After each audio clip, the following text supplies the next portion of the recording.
Assalamualaikum warahmatullahi wabarakatuh. Saya Ahmad Ihsanul Karim, NIM 418136. Saya sarjana S1 semester 6. Di sini saya akan menjelaskan tentang yang materi kuliah tentang arsitektur sistem komputer.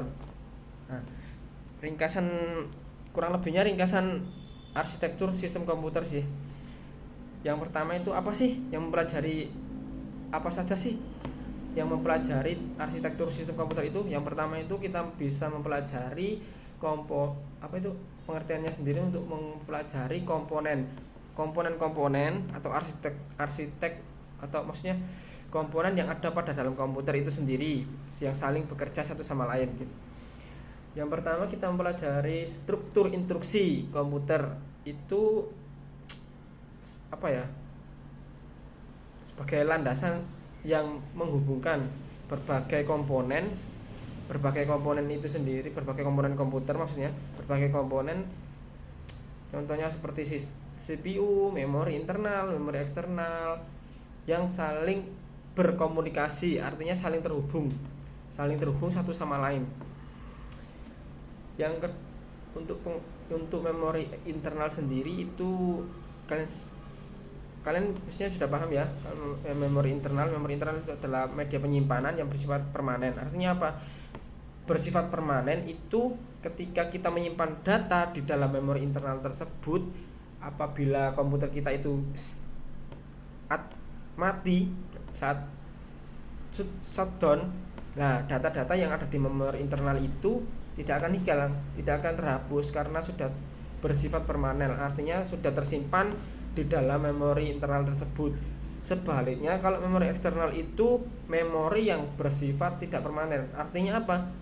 Data-data yang ada di memori eksternal itu akan terhapus yang saat komputer itu mati.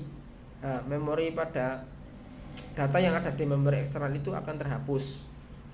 Contoh dari memori internal itu sendiri, contohnya seperti apa ya?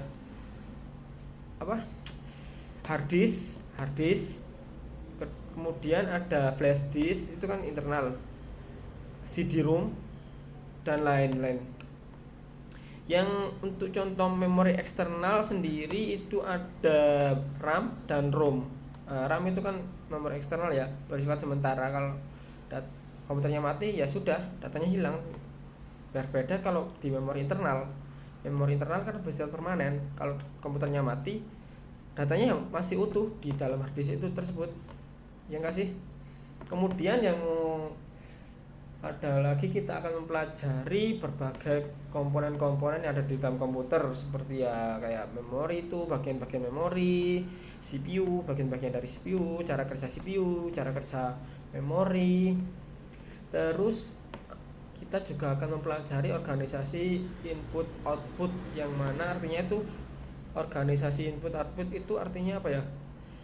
Antarmuka antara CPU komputer kita itu CPU dengan berbagai perangkat peripheral lainnya.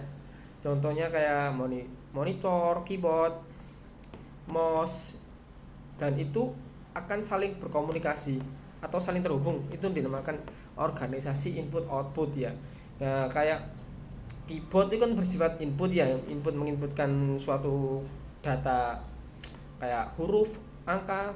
Terus kalau mouse itu berupa touchpad, mouse itu sendiri kan inputan.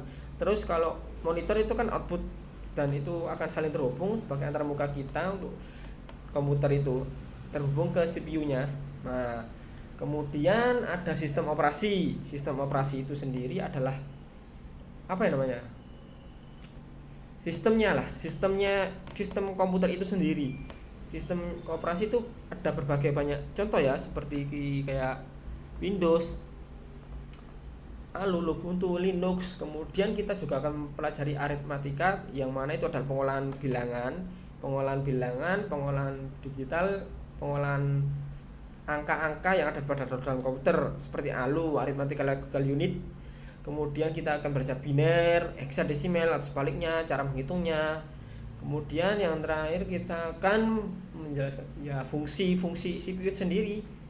Fungsi CPU sendiri atau interaksi komputer, yaitu kan fungsinya ya untuk kita interaksi pada komputer itu sendiri. Nah, kayak kita mau mengolah data, kita kan sudah berinteraksi toh dengan komputer, itu dinamakan interaksi komputer.